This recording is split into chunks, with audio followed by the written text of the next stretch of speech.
Hey everybody, and welcome to another edition of Knowledge Now Wednesday. I'm your host, Daniel Mendonca, Director of Sales here at Halite, and we just finished recording a fantastic podcast this week about creativity and how that incorporates into a successful learning culture within your organization.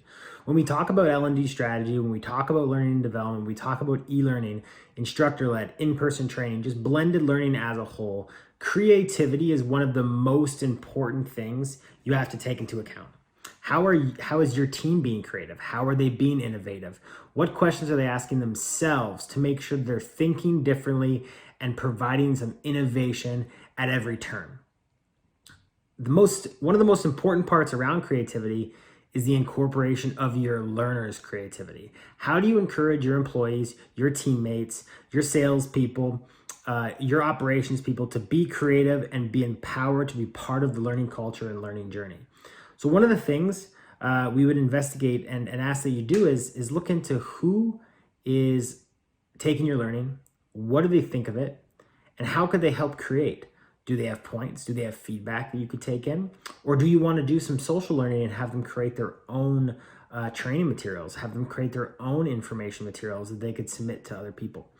In addition, creating the concept of passive involvement, empowerment, allowing them to engage in the content and come out of it theorizing. How can I use that in my day-to-day? How can I use that to be successful? That's what they should be taking or learning when they're part of that creativity. How can I creatively take all the information that my organization has so kindly put out there for me and use it in my day-to-day life, and maybe even evolve it and provide feedback so that the learning can continue to address that?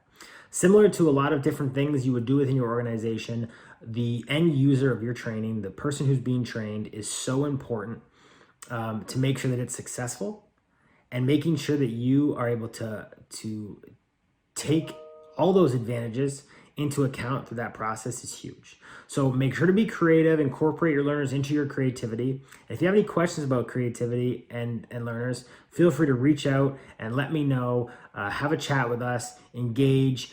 Creativity from your learners, from your end users, from the people you're training across your LMS throughout your organization is all part of the culture of learning and training that you are building around your product and company. And it's so immensely important. So have a chance to listen, ask questions, engage, and if you need anything, let us know. Thanks so much for listening to Knowledge Now Wednesday, and I'll see everybody next week.